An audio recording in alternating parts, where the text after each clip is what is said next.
నమస్కారం బీబీ9 న్యూస్ వార్తలకు స్వాగతం. ముందుగా వార్తలోని ముఖ్యాంశాలు. షబీర్ ఆరోపణలపై వెంకటరమణ ఘాటు స్పందన. ఆధారాలు చూపాలని ఎమ్మెల్యే సవాల్. ఆర్టీఐతో నిజాలు బయట పెడతామని వెల్లడి. నిరూపిస్తే రాజకీయ సన్యాసం అంటున్న ఎమ్మెల్యే.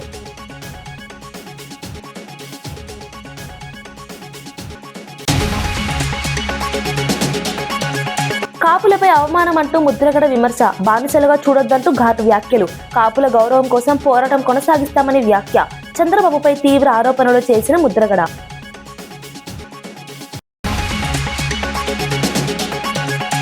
అనాథ యువతకు విమానయాన శిక్షణ ఒప్పందం. జిఎంఆర్ అకాడమీతో ప్రభుత్వం కీలక నిర్ణయం. 2026 నుంచి శంషాబాద్ లో శిక్షణ ప్రారంభం. అనాథలకు ఉద్యోగ అవకాశాల దిశగా అడుగు.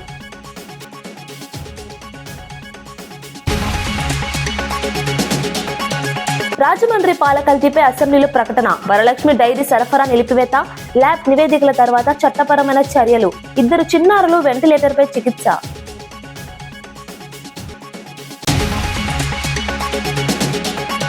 మున్సిపల్ ఎన్నికలు డ్రామా అంటూ విమర్శలు. దావోస్ పర్యటనపై వివరాలు చెప్పాలన్న డిమాండ్. అభివృద్ధిపై స్పష్టత లేదన్న ఆరోపణ. ప్రజలను తప్పుదోవ పట్టిస్తున్నారన్న విమర్శ.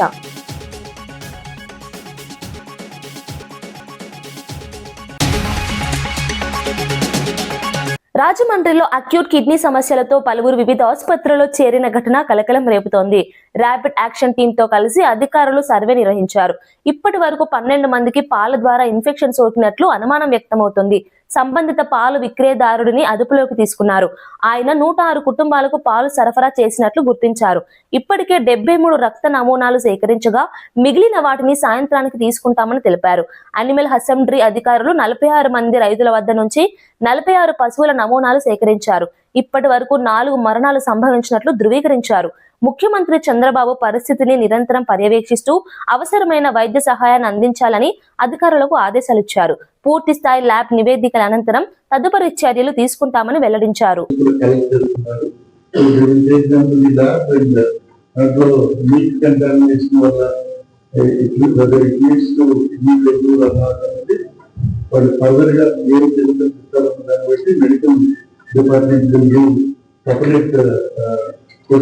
ఆన్సర్ తీసుకుంటాము.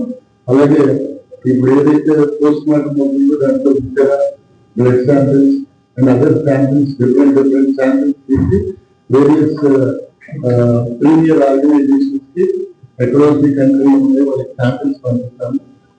సెంట్రల్ ఫోరెన్సిక్ ల్యాబొరేటరీ కానీ మన రీజనల్ స్టేట్ ల్యాబొరేటరీ కానీ పంపించి వాట్ ఈస్ ద కాజ్ అనేది within 2 days will get it. So as far as case is concerned, ఇప్పుడు inquest postmortem అయిపోగానే దీన్ని ఆల్టర్నేట్ సీరియస్ సెక్షన్స్ కేసు పెడతాము. పెట్టి ఫర్దర్ గా ఇది ఎవరైతే ఈ కన్జ్యూమర్ ఉన్నారో వాళ్ళలో 65 years అబవ్ వాళ్ళకే ఇది ఎఫెక్ట్ అవుతుంది. చిన్నపిల్లలకి ఎఫెక్ట్ అవుతుంది. ఏజ్ పీపుల్ కొంత యంగ్ ఏజ్ ఉంది, వాళ్ళకి ఇమ్యూనిటీ సిస్టమ్ బాగుంటే ఇంకా ప్రస్తుతానికి ఎటువంటి కేసు రిపోర్ట్ కాలేదు. కాబట్టి ఫర్దర్ గా ఒకవేళ కేసు అంటూ వస్తే ఈ ఫ్యామిలీస్ నుంచి వస్తాయి. ఓవరాల్ గా సొసైటీలో దీనికి పెద్ద కేర్ ఈ ఫ్యామిలీస్ మీద ఆల్రెడీ మేడం చెప్పినట్టు బ్లడ్ శాంపిల్స్ తీసుకోవడము, మెడికల్ సర్వేలెన్స్ ఉంది, ఎక్స్పర్ట్ సర్వేలెన్స్ ఉంది. Any emergency hospital taking care of. So మీ అందరి ద్వారా చెప్పేది ప్రజలు సమయం పాటించాలి. దీంట్లో మనం కూడా దాని ఏదో కేయాటిక్ సిచ్యుయేషన్ కాకుండా ప్రజలు కొంత మనం ఎంక్వైరీ చేసుకుంటూ పోతా ఉంటే మనకి తెలుస్తుంది. ప్రజలందరికీ చెప్పేది ఏంటంటే మిల్క్ ఏదైతే వాళ్ళు రోజు తీసుకుంటారో బాగా మరగబెట్టి తీసుకోవాలి. ఎవరైతే ఉంటుందో పబ్లిక్ సేఫ్టీ వాళ్ళు చూస్తారు. మన అవసరం రూల్స్ ప్రింట్ ఇప్పుడు ఏదైతే తీసుకున్నారో రూల్స్ ప్రింట్ క్యాన్ ద్వారా సప్లై చేయాలి. అలా కాకుండా తీసుకోమని ప్రజలందరికీ తెలియజేస్తున్నాం. Further medical and animal husbandry ఎవరంటే వాళ్ళు health precautions further precautions public కి తెలియజేస్తారు. సో పోలీస్ సైడ్ నుంచి try to get the facts properly and the chemicals and all published. అంటే దీని వల్ల ఎంతమంది ఎఫెక్ట్ అయ్యారు, ఎంతమంది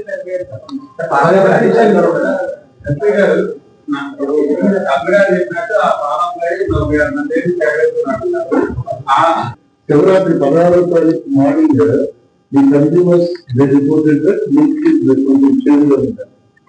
So then the next 2 days later మళ్ళీ నార్మల్గా మందికి పెట్టారు. తర్వాత నుంచి మెడికల్ అడ్మిషన్ స్టార్ట్ అయింది. సో వాడు ఏం చెప్తున్నాడు, as of now is not converting చేస్తున్నాడు, ఎగ్జామినేషన్ చేస్తున్నాం. సచివాలయంలో గౌరవెల్లి ప్రాజెక్టు పురోగతిపై మంత్రులు ఉత్తమ్ కుమార్ రెడ్డి, పొన్నం ప్రభాకర్ ఉన్నతాధికారులతో సమీక్ష నిర్వహించారు. కాలువల నిర్మాణానికి అవసరమైన భూ సేకరణ ప్రక్రియను త్వరితగతిన పూర్తి చేయాలని అధికారులను ఆదేశించారు. కరీంనగర్, సిద్దిపేట, హన్మకొండ జిల్లాల కలెక్టర్లు, ఇరిగేషన్ ఇంజనీర్లు సమావేశంలో పాల్గొన్నారు. సాగునీటి సరఫరా లక్ష్యంగా పెండింగ్ పనులను సకాలంలో పూర్తి చేయాలని స్పష్టం చేశారు. చట్టపరమైన అడ్డంకులను అధిగమించి ప్రాజెక్టును పూర్తి చేయాలని పేర్కొన్నారు. రైతులకు త్వరగా నీరు అందేలా చర్యలు తీసుకోవాలని సూచించారు. పనుల పురోగతిని నిరంతరం పర్యవేక్షిస్తూ సమయపాలన పాటించాలని మంత్రులు అధికారులకు దిశానిర్దేశం చేశారు. కాంగ్రెస్ నేత షబీర్ అలీ చేసిన అవినీతి ఆరోపణలపై కామారెడ్డి ఎమ్మెల్యే వెంకట రమణారెడ్డి ఘాటుగా స్పందించారు. రాజకీయ ప్రయోజనాల కోసమే తనపై తప్పుడు ఆరోపణలు చేస్తున్నారని విమర్శించారు. నిజానిజాలు తెలుసుకునేందుకు ఆర్టీఐ ద్వారా దరఖాస్తు చేశామని తెలిపారు. ప్రభుత్వంలో ఉన్న మీరు 2 నిమిషాల్లోనే వాస్తవాలు బయట పెట్టవచ్చని ప్రశ్నించారు. మంత్రిగా ఉన్నప్పుడు సంబంధిత డాక్యుమెంట్లు ఎందుకు క్లియర్ చేయలేదని నిలదీశారు. ఆధారాలు లేకుండా ఆరోపణలు చేయడం సరికాదన్నారు. తనపై చేసిన ఆరోపణలు నిరూపిస్తే రాజకీయ సన్యాసం తీసుకుంటానని మరోసారి సవాల్ విసిరారు. ప్రజల ముందు నిజం వెలుగులోకి వస్తుందని ధీమా వ్యక్తం చేశారు. సలహాదారుగా ఉన్నారు, 2 నిమిషాల్లో డాక్యుమెంటేషన్ అంతా తీసుకురావచ్చు. కానీ రచ్చ ఎందుకు ఈ గొడవ చేయాలి? రాజకీయ లబ్ధి కోసం చేస్తున్నటువంటి వ్యక్తే కానీ ఎన్నడూ కూడా ఇప్పటి వరకు చేసినటువంటి డాక్యుమెంటేషన్ క్లియర్ చేయాల్సిన బాధ్యత అప్పుడు 2004 నుంచి 2009 దాకా మంత్రిగా ఉన్నారు. మరి అప్పుడు చెప్పొచ్చు కదా, అప్పుడు చేయలేదు. ఇవాళ ప్రభుత్వ సలహాదారుగా ఉన్నారు. మరి ఇప్పుడు కూడా ముఖ్యమంత్రి రేవంత్ రెడ్డి గారు ఉన్నారు. ఆయన ద్వారానైనా వీరు అనుకుంటే 2 నిమిషాలు డాక్యుమెంట్స్ అన్ని పట్టుకొని రేపటి వరకు సీఎంఓకి రండి అంటే 2 నిమిషాల్లో డాక్యుమెంట్స్ అన్నీ హైదరాబాద్లో ఉంటాయి. ఎందుకు చేయట్లేదు? ఇది మీరు పాత్రికేయులందరూ కూడా ఆలోచించాలి. ప్రజలందరూ కూడా ఇది గుర్తించాలి. ఎందుకు చేయట్లేదు? అధికారం మీ దగ్గరనే ఉంది, అధికారులు మీ వాళ్ళే, మీరు చేయొచ్చు. మరి ఎందుకు చేయట్లేదు అనేది ఒకసారి ప్రజలు కూడా ఆలోచించాలా. తెలంగాణలోని అనాథ యువతకు ఉజ్వల భవిష్యత్తు కల్పించేందుకు ప్రభుత్వం కీలక నిర్ణయం తీసుకుంది. మంత్రి సీతక్క సమక్షంలో మహిళా శిశు సంక్షేమ శాఖ, జిఎంఆర్ ఏరో అకాడమీ, ఫిక్కీ మధ్య ఒప్పందాలు కుదిరాయి.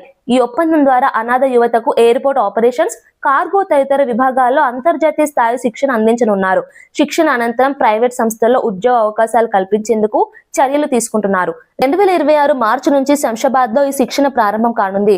యువత స్వయం ఉపాధి సాధించేలా ప్రభుత్వం ప్రత్యేక ప్రణాళికలు అమలు చేస్తోందని మంత్రి తెలిపారు. సామాజికంగా వెనుకబడిన వారికి ఇది కొత్త ఆశ చూపుతుందని అధికారులు పేర్కొన్నారు.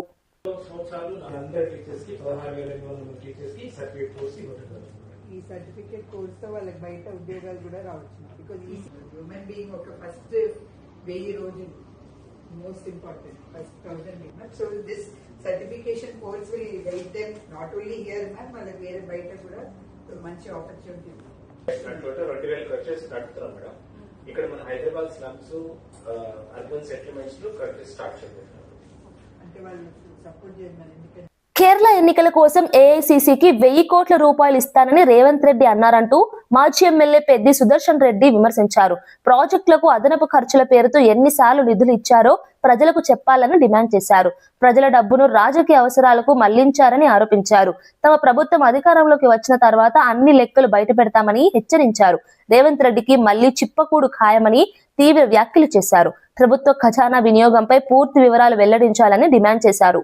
ప్రకటించినటువంటి దేవాదుల 2 సంవత్సరాలుగా పడావబడి ఉంటే, మోటార్లన్నీ సిలువెక్కుంటే, కరెంటు బిల్లు కట్టే దిక్కులేని స్థితిలో మీ ప్రభుత్వం ఉంటే, ఇవాళ హరీష్ రావు గారు వచ్చి అడుగు పెట్టగానే బీఆర్ఎస్ ఆందోళన వైపు అడుగు పెడదని చెప్పి భయంతో 24 గంటల్లోనే ముఖ్యమంత్రి పరుగని హెలికాప్టర్లో వచ్చి అక్కడికి వచ్చి విహారయాత్ర చేసిండు. అది కేవలం ప్రకటనలు మాత్రమే. కాంట్రాక్టర్ల దగ్గర డబ్బులు దోపిడీ చేసేటువంటి ఒక మైండ్ గేమ్ మాత్రమే నిన్నటి పర్యటన. 100% నిజం. మొన్న ఏమన్నాడు, 1000 కోట్లు ఇస్తామన్నాడు తెలంగాణ నుంచి కాంగ్రెస్ అధిష్టానానికి. ఎక్కడికి అవి?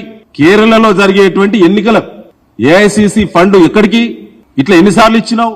ఎన్ని ప్రాజెక్టులకు 2.5 సంవత్సరాల్లో అదనపు ఖర్చు అని చెప్పి ఎన్నిసార్లు అనుమతులు ఇచ్చినవో ఖచ్చితంగా జైలుకు పోయి వచ్చిన రేవంత్ రెడ్డి మళ్ళీ నీకు చిప్పకూడు తప్పదు. రేపు వచ్చే ప్రభుత్వం మాదే, ఖచ్చితంగా అన్నిటిపైన విచారణ ఉంటది. యనమదుర్రు డ్రైన్ పరిస్థితిపై మంత్రి నిమ్మల రామానాయుడు కీలక వివరాలు వెల్లడించారు. మొత్తం 54 ఇన్లెట్లలో 46 ఇన్లెట్లు శిథిలావస్థలో ఉన్నాయని తెలిపారు. గత వైసీపీ పాలనలో 5 ఏళ్ల పాటు నిర్వహణ కోసం 200 కోట్లు ఖర్చు చేశారని, అయినప్పటికీ పరిస్థితి దారుణంగా మారిందన్నారు. తమ ప్రభుత్వం అధికారంలోకి వచ్చిన మొదటి సంవత్సరంలోనే 708 కోట్ల నిధులు మంజూరు చేశామని స్పష్టం చేశారు. డ్రైన్ పునరుద్ధరణ పనులు వేగంగా కొనసాగుతున్నాయని తెలిపారు. వరద ముప్పును తగ్గించేలా శాశ్వత పరిష్కార చర్యలు చేపడుతున్నామని చెప్పారు. ప్రజలకు ఇబ్బందులు కలగకుండా ప్రాధాన్యతతో పనులు పూర్తి చేస్తామని వెల్లడించారు. మొత్తం 54 ఇన్లెట్స్ ఉన్నాయి అధ్యక్ష. 54 ఇన్లెట్స్ లో అందులో 46 శిథిల వ్యవస్థలో ఉన్నటువంటి పరిస్థితి అధ్యక్ష. మరి ఈ రకంగా ఈ మేజర్ గా 90% ఇన్లెట్స్ పనిచేయకపోవడం వల్ల ఈ ఫ్లడ్ హెవీగా, అంటే దీని సామర్థ్యాన్ని మించి ఫ్లడ్ వస్తున్నప్పుడు ఆ ప్రాంతం అంతా కూడా మరి ఇక్కడ పట్టణం కానీ అదేవిధంగా ఏదైతే ఈ యొక్క పొలాలు కానీ ఇవన్నీ కూడా ముంపుకు గురవుతున్నటువంటి పరిస్థితి అధ్యక్ష. 2019, 2024 5 సంవత్సరాల్లో ఆ రోజు ఎక్కడ కూడా ఓఎండ్ఎంకు సంబంధించి అంటే డీసిల్టింగ్ కానీ, లాకులకు కానీ, షట్టర్స్ కానీ, రోప్స్ కానీ 5 సంవత్సరాలు ఎక్కడ కూడా ఒక్క రూపాయి కూడా ఓఎండ్ఎంకి ఇవ్వనటువంటి స్థితిలో 2024లో మన ప్రభుత్వం వచ్చిన తర్వాత ఆ పనులన్నీ కూడా మనం చేయవలసినటువంటి బాధ్యత, బరువు పెరిగినటువంటి పరిస్థితి అధ్యక్ష. దాన్ని దృష్టిలో పెట్టుకుని మన ప్రభుత్వం అధికారంలోకి వచ్చిన తర్వాత మొదటి సంవత్సరంలోనే ఏదైతే జీవో 65 ద్వారా 79 కోట్లు 284 కోట్లు, అదేవిధంగా జీవో 269 ద్వారా 344 కోట్లు, అదేవిధంగా జీవో 569 ద్వారా 74.79 లక్షలు, అంటే మొత్తంగా మొదటి సంవత్సరంలోనే ఈ కూటమి ప్రభుత్వ అధికారంలోకి వచ్చాక మొదటి సంవత్సరంలోనే 10,310 పనులకు 708 కోట్ల రూపాయలు నిధులు మంజూరు చేశాం అధ్యక్ష. శ్రీకాకుళంలో కింజరాపు ఎర్రన్నాయుడు 69వ జయంతోత్సవాలను ఘనంగా నిర్వహించారు. ఎర్రన్నాయుడు తనయుడు కేంద్ర మంత్రి కింజరాపు రామ్మోహన్ నాయుడుతో పాటు కుటుంబ సభ్యులు, అభిమానులు, పార్టీ కార్యకర్తలు పాల్గొన్నారు. ఎర్రన్నాయుడు విగ్రహానికి పూలమాలలు వేసి నివాళులర్పించారు. ఆయన సేవలను స్మరించుకుంటూ నాయకులు ప్రసంగించారు. రాజకీయ రంగంలో ఆయన చేసిన కృషి తరతరాలకు ఆదర్శమని పేర్కొన్నారు. ప్రజాసేవకు జీవితాన్ని అంకితం చేసిన నాయకుడిగా ఎర్రన్నాయుడు గుర్తుండిపోతారని తెలిపారు. కార్యక్రమంలో పెద్ద సంఖ్యలో కార్యకర్తలు హాజరయ్యారు.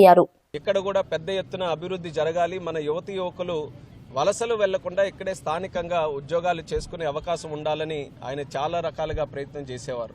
పోర్టు పనులు కూడా చాలా శరవేగంగా చేస్తున్నాం. అలాగే ఒక ఫస్ట్ షిప్ కూడా అక్కడ భర్తీ చేసి టెస్టింగ్ కూడా దాన్ని చేశాం. ఇంకా రానున్న కాలంలో పోర్ట్ యాక్టివిటీ కూడా పెరిగితే చాలా మంది మత్స్యకారులు కానీ, యువతి యువకులు, ఇంజనీరింగ్ స్కిల్లింగ్ చేసిన వాళ్ళందరూ కూడా దూర ప్రాంతాలు వెళ్తున్నారు. పోర్టులకే ముఖ్యంగా వెళ్ళి పనులు చేస్తున్నారు, చెన్నై కానీ, గుజరాత్ కానీ. వాళ్ళందరికీ కూడా స్థానికంగానే ఇక్కడే పనులు చేసే అవకాశం కూడా దక్కుతుంది.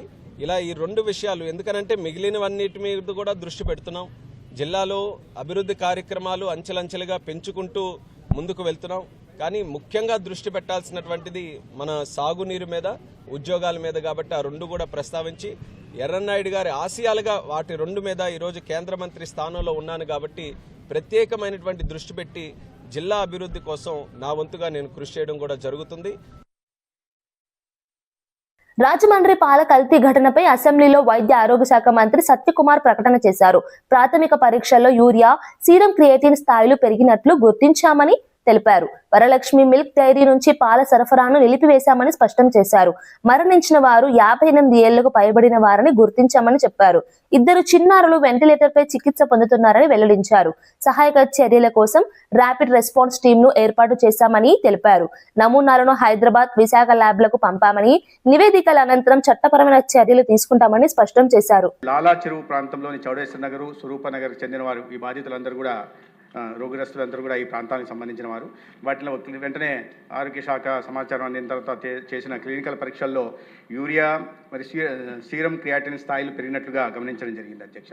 ప్రాథమికంగా చేసిన ఎపిడెమియాలజీ విచారణలో పాలు లేదా ఇతరత్ర ఆహార పదార్థాలు సేవించడం కారణంగా అనారోగ్యానికి అది కారణం కావచ్చు అని గుర్తించడం జరిగింది.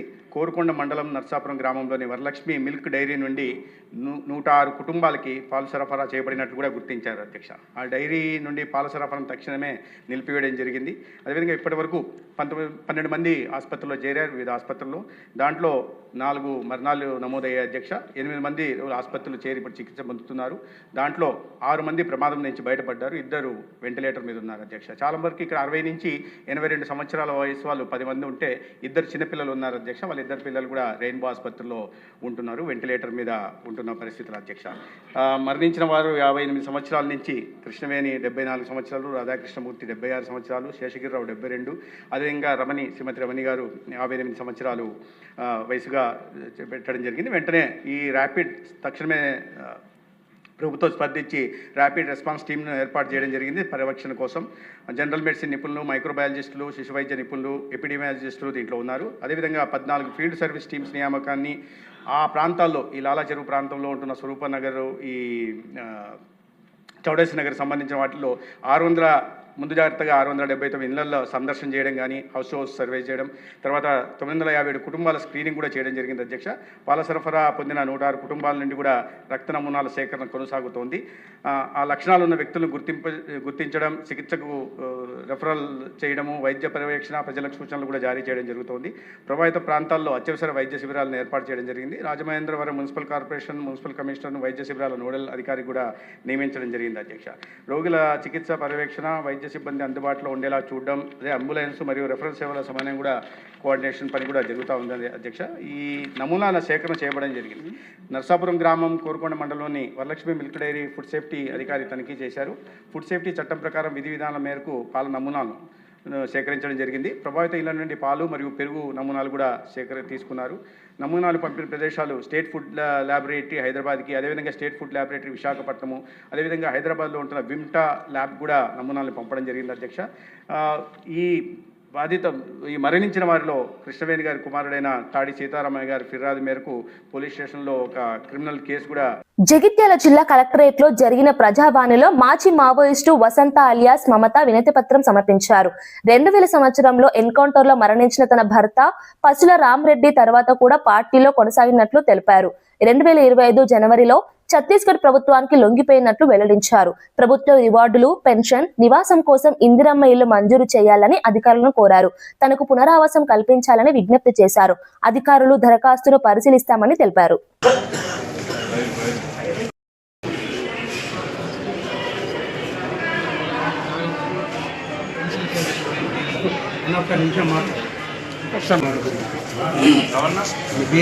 నా పేరు పసుల వసంత, నా భర్త పేరు పసుల రామరెడ్డి.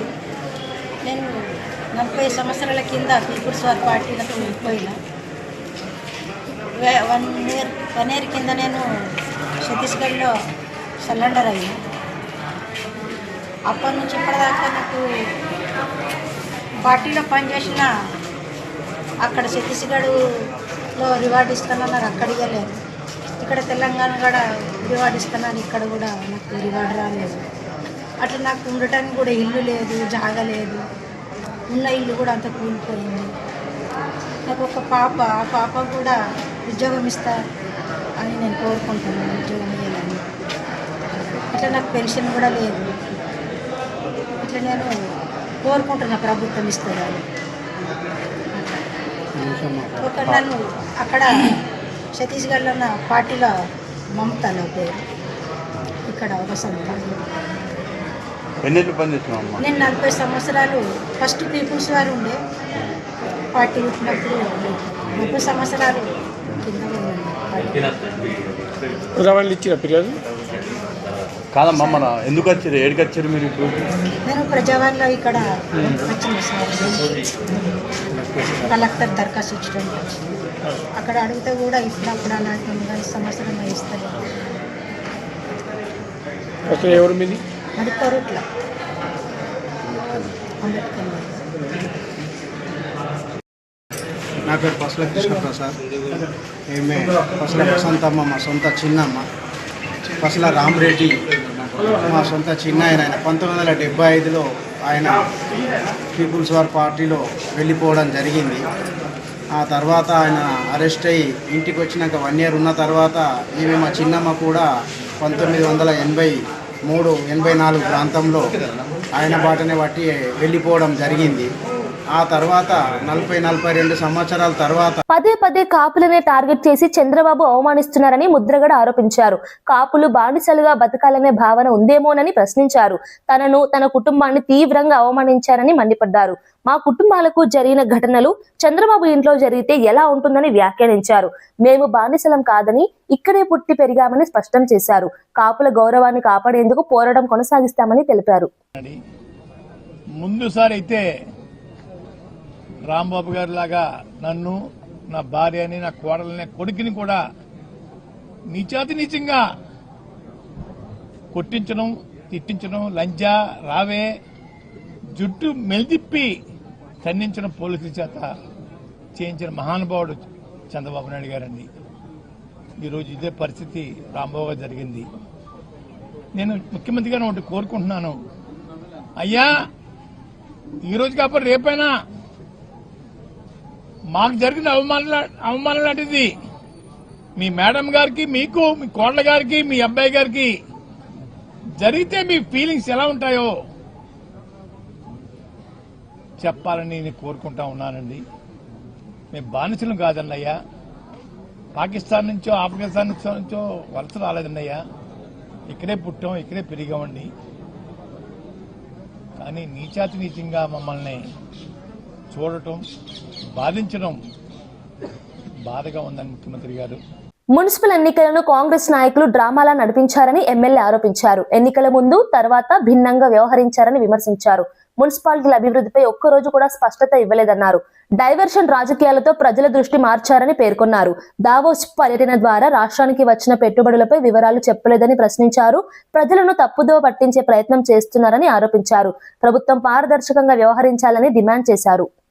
అతి తొందరలో అని చెప్పినారు. సరే, ఫిబ్రవరిలో నిజానికి చెప్పాలంటే రేపటి నుంచి మా ఇంటర్మీడియట్ పిల్లలకి ఎగ్జామ్స్, రేపే ఇంటర్మీడియట్ పిల్లలకి ఎగ్జామ్స్.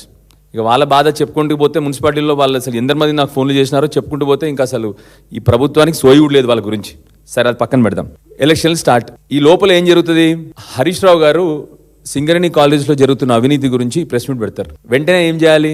మున్సిపల్ ఎలక్షన్లు వస్తూ ఉన్నాయి, ప్రజల దృష్టి మరల్చాలి, ప్రజల అటెన్షన్ డైవర్ట్ చేయాలి. ఏం చేయాలి?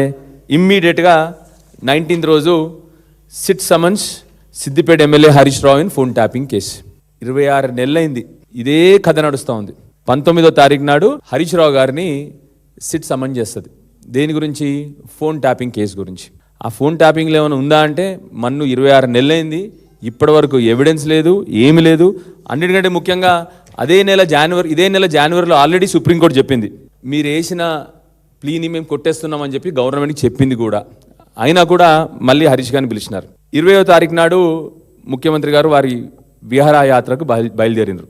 నేను విహారయాత్ర అని మామూలుగా అంటలేను, విహారయాత్ర అని ఏదో బట్టగాల్చి వరేస్తలేను. నేను ఎందుకు అంటున్నాను కూడా చెప్తాను మీ అందరికి. ముఖ్యమంత్రి గారు 20వ తారీఖు నాడు దావోస్కు బయలుదేరినారు. దావోస్ తర్వాత ఒక 4 రోజులు ఎవరికి కనబడలేదు. మీ ప్రెస్లో కూడా వచ్చింది 2-3 చోట్ల ముఖ్యమంత్రి గారు మిస్సింగ్ అని.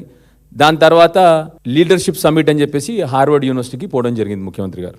నేను ఎందుకు దీన్ని కేవలం విహారయాత్ర అని ఎందుకంటా ఉన్నానంటే, ఈ 14 రోజులు 12 రోజుల గురించి ముఖ్యమంత్రి గారు, ఒక బాధ్యత గల ముఖ్యమంత్రి గారు, రాష్ట్రానికి ముఖ్యమంత్రి అయినటువంటి రేవంత్ రెడ్డి గారు ఇప్పటి వరకు కూడా దావోస్లో ఏం పెట్టుబడులు తీసుకొచ్చినారు, లేకపోతే దావోస్ నుండి మన రాష్ట్రానికి జరిగిన లాభం ఏంటి అని చెప్పి ఇప్పటి వరకు కూడా ముఖ్యమంత్రి గారు కానీ, వారి మంత్రిత్వ శాఖ నుంచి ఎవరన్నా కానీ, ఇండస్ట్రీస్ మినిస్టర్ అయినటువంటి శ్రీధర్ బాబు గారు కానీ, ఏ ఒక్కరు కూడా ఇప్పటి వరకు దావోస్ నుండి తెలంగాణ రాష్ట్రానికి వచ్చిన లాభం గురించి కానీ, తెలంగాణ రాష్ట్రానికి వచ్చిన పెట్టుబడుల గురించి కానీ. తిరుమల లడ్డు నెయ్యి కొనుగోలులో అవినీతి జరుగుతోందని మాజీ మంత్రి బొత్స సత్యనారాయణ ఆరోపించారు. మార్కెట్లో తక్కువ ధరకు దొరికే నెయ్యిని టీటీడీకి ఎక్కువ ధరకు సరఫరా చేస్తున్నారని విమర్శించారు. ప్రభుత్వం తన తప్పులను కప్పిపుచ్చుకోవడానికే అసత్య ప్రచారాలు చేస్తోందని మండిపడ్డారు. ఈ నెల 26న లడ్డు వివాదం, రైతుల సమస్యలపై చర్చ జరుగుతుందని ఆయన స్పష్టం చేశారు.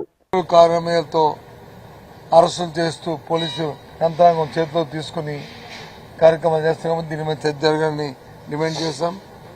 అదే రకంగా ఇవాళ దేశానికి వెన్నెముక్క రైతే వెన్నెముక్క అని నాడు ఏదైతే ఉందో ఆ రైతుకు సంబంధించి గత ప్రభుత్వంలో ఏదైతే మరి అప్పుడున్న ముఖ్యమంత్రి జగన్మోహన్ రెడ్డి గారి నాయకత్వంలో వ్యవసాయానికి పెద్దపీట ఇచ్చి ఏ స్ఫూర్తితో ఈ పార్టీ వైఎస్ఆర్సీ పార్టీ వచ్చిందో స్వర్గీయ రాజశేఖర రెడ్డి గారి స్ఫూర్తి అంతేకాదు దాంతోపాటు కనీసం ఇన్సూరెన్స్ కూడా ప్రభుత్వమే గొప్పగా చెప్పింది. మేము ఇన్సూరెన్స్ కడతాము మా రైతే కట్టుకోవాలని అని చెప్పి కనీసం ప్రభుత్వం కట్టవలసిన వాటాను కూడా ప్రభుత్వం కట్టక హార్టికల్చర్కి అయితే అసలు తోటలకి మామిడి తోటల కాడికి ఇన్సూరెన్స్ ప్రభుత్వం ప్రభుత్వం కట్టవలసిన వాటాను కూడా కట్టట్లేదు. రైతాంగం కొంచెం చాలా ఇబ్బంది పడుతున్నారు. ఓ పక్క వచ్చి పొగాకు కానీ లేకపోతే మిర్చికి కానీ లేదా మేజికి కానీ లేదా మామిడికి కానీ లేదా ఏ పంటకు కూడా కోకోకి కానీ ఏ పంటకు కూడా సరైన లేవు. ఈ రకంగా ఇబ్బంది పడుతున్నాయి.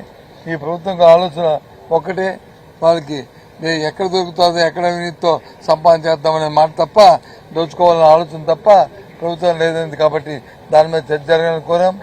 అలాగే మరి దేవదేవుడి మీద ప్రసాదం మీద వచ్చిన డిస్కషన్ ఏది ఉందో ఆ చర్చ కూడా అడిగాం. దానికి 26వ తారీఖు నాడు మరి ప్రభుత్వం వచ్చి దాన్ని చర్చకు అంగీకరించడంతో దాన్ని మరి 26వ తారీఖున చర్చ చేయాలనేది నేను చర్చించుకున్నాం. ఆ తదుపరి మరి ప్రభుత్వం తరఫున వచ్చి ఇన్వెస్ట్మెంట్స్, ఎడ్యుకేషన్, ఇరిగేషన్ అని చెప్పారు. దానికి మేము తయారుగా ఉన్నాము. ఆ కార్యక్రమాలు కూడా వాటి మీద కూడా చర్చిద్దామని మేము కూడా దాన్ని చెప్పాం. వాటి మీద జరుగుతున్న ఏదైతే ఇన్వెస్ట్మెంట్స్ లో మరి భూముల్ని కారు చౌకగా చూసాం. మనం వైజాగ్ లో చూసాం ఏ రకంగా చంద్రబాబు నాయుడు కుటుంబ సభ్యులు ఏదైతే యూనివర్సిటీ పేరున గీతం యూనివర్సిటీ పేరున సుమారు 5,000 కోట్ల భూముల్ని ఏ రకంగా దోచుకోవడానికి ప్రయత్నం చేస్తున్నారు. లొల్లు అనే సంస్థకి ఏ రకంగా మరి ప్రభుత్వంలో ఉన్న వాళ్ళు పెడుతున్న ఇన్వెస్ట్మెంటే 500-600 కోట్లు అయితే ప్రభుత్వ భూమి 1,000 కోట్ల రూపాయల భూములు వచ్చి వాళ్ళు దారదత్తం చేయడానికి ప్రయత్నం చేస్తున్నారు. అంతేకాకుండా నిన్న మనం పెట్టిన స్టార్టప్ కంపెనీలకు కూడా మరి ఉచితంగా వాళ్ళు 99 పైసలకి లేకపోతే మరి కారు చౌకగా భూములు ఇచ్చి మరి దోచుకు తింటున్నారు. ఈ అంశాలన్నింటి మీద కూడా చర్చించాలని మేము కూడా పట్టుదలగా అడిగాం. దాని మీద కూడా చర్చకి అవుతుంది. ఇది ఇవాళ జరిగిన అంకుశం చూస్తే కూలంకషంగా జరిగిన ఒప్పందాలు, జరిగిన బిజినెస్ అడ్వైజరీ కమిటీ తీసుకున్న నిర్ణయాలు ఈ విషయం. ఇందాక మా సభ్యులు ఈ 2-3 రోజుల్లో జరిగిన పరిణామాలు మీరు చూశారు. ఆ రోజు హౌస్లో ఈనాడు పేపర్లోను కానీ లేదు ఆంధ్రజ్యోతి పేపర్లో కానీ సభ్యులు వచ్చి వెంకటరామూర్తి దేవదేవుడి తాలూకా పటాన్ని చెప్పులతో చేసుకుని పట్టుకున్నారని చెప్పి అని ఫోటోలు వచ్చి ప్రచురణ జరిగింది. అవి వాస్తవాలా లేదు అవి వచ్చి మ్యానిపులేట్ చేశారా, ఏఐతో చేశారా, ఇంకో దాంతో చేశారా అని దానికి జోలికి పోను. కానీ వాస్తవాలు ఏటో సీసీ ఫుటేజ్ రాష్ట్రంలో మహిళలు, బీసీలు, యువత పక్షాన పోరాడుతున్న కల్వకుంట్ల కవిత భవిష్యత్ ముఖ్యమంత్రి అవుతారని జాగృతి నేతలు ధీమా వ్యక్తం చేశారు. గద్వాల రైతు సంఘర్షణ సభలో మాట్లాడుతూ కాంగ్రెస్ ప్రభుత్వం రుణమాఫీ, రైతు భరోసా హామీల అమలులో విఫలమైందని విమర్శించారు. గద్వాల నడిగడ్డపై అత్త అల్లుల ఆధిపత్య రాజకీయాలకు చరమగీతం పాడాలని ఈ సందర్భంగా వారు పిలుపునిచ్చారు. ఆ చదువుకునే పిల్లాన్ని బతిమలాడి యాప్ బుక్ చేసుకొని కొనుక్కోవడానికి పోవాలి యూరియా. అంటే మీకు యూరియా ఇచ్చే చేతగాక అనేకమైనటువంటి కొర్రీలు పెడుతున్నారు తప్పితే నిజంగా రైతు మేలు కోరి కాదు. నిజంగా రైతు మేలు కోరి ఉంటే ఏం చేయాలి చెప్పలే, ఈ కాంగ్రెస్ వాళ్ళు చెప్పలే. మీరు అర్జెంట్ గా ఓన్రి ఊరుకుండ్రి, బ్యాంకుల దగ్గర లైన్లు కట్టుండ్రి. మీ దగ్గర 1,00,000 రుణమాఫీ అయిపోతే 2 లక్షలు తెచ్చుకోండి. ఇంటింట్లో ఎంతమందికి వస్తే అంతమందికి 2 లక్షలు తెచ్చుకోండి. మేము ఎక్కుతానే సోనియమ్మ పుట్టినరోజు నాడు మొత్తం రుణమాఫీ చేస్తామని చెప్పారు. అంటే పాపం చాలా మంది ఒక్కొక్క ఇంట్లో 2-3 పోయి డబ్బులు తెచ్చుకున్నారు. కానీ ఆ 2 లక్షల రుణమాఫీ అన్నది జరగనే లేదు. ముఖ్యమంత్రి గారు మొన్న చెప్తా ఉన్నారు అందరికీ 2 లక్షల రుణమాఫీ చేసినాం. మేము ఆనాడే ఛాలెంజ్ చేసినాం. ఈ రాష్ట్రంలో 40 లక్షల మందికి 40 లక్షల మంది రైతులకు రుణమాఫీ చేస్తాం 40,000 కోట్లు అని కాంగ్రెస్ పార్టీ హామీ ఇచ్చింది. ఇవాళ రుణమాఫీ చేసింది కేవలం 25 లక్షల మంది రైతులకు మాత్రమే. అంటే ఇంకా 15 లక్షల మంది రైతులకు రుణమాఫీ జరగలేదు. ఇవి గణాంకాలు చెప్తున్నాయి, లెక్కలు చెప్తున్నాయి.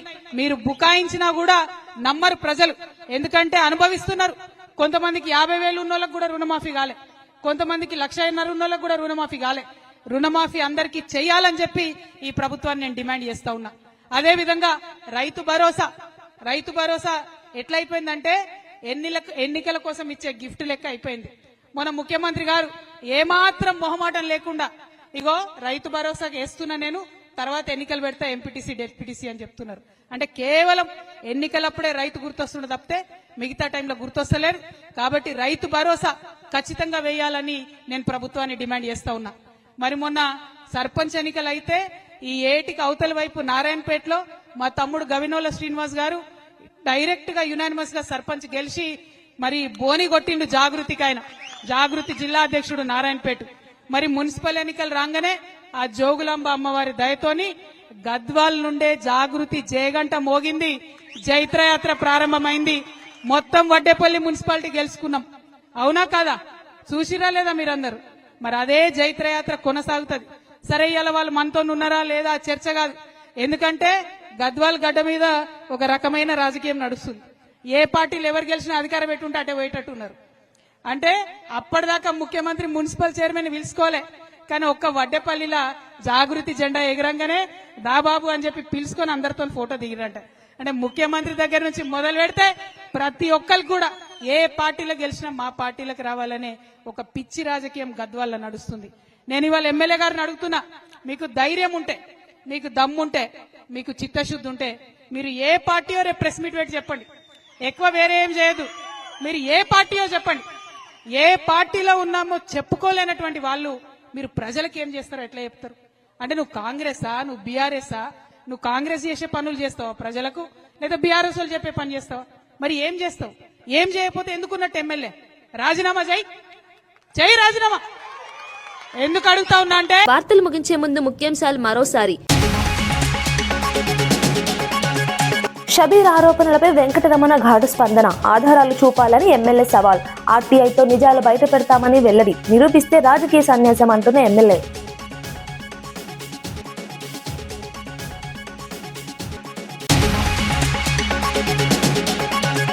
కాపులపై అవమానం అంటూ ముద్రగడ విమర్శ, బానిసలుగా చూడొద్దంటూ ఘాటు వ్యాఖ్యలు, కాపుల గౌరవం కోసం పోరాటం కొనసాగిస్తామని వ్యాఖ్య, చంద్రబాబుపై తీవ్ర ఆరోపణలు చేసిన ముద్రగడ.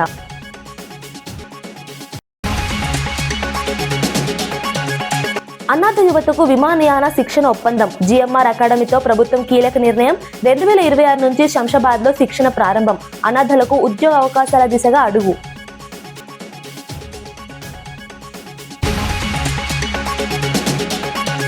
రాజమండ్రి పాల కల్తీపై అసెంబ్లీలో ప్రకటన, వరలక్ష్మి డైరీ సరఫరా నిలిపివేత, ల్యాబ్ నివేదికల తర్వాత చట్టపరమైన చర్యలు, 2 చిన్నారులు వెంటిలేటర్పై చికిత్స.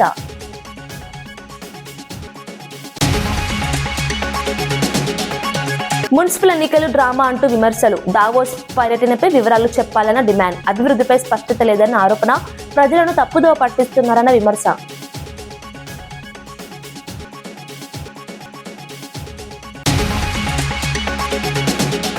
ఇవి ఈనాటి వార్తా విశేషాలు. మరో బులెటిన్లో మళ్ళీ కలుద్దాం. నమస్కారం.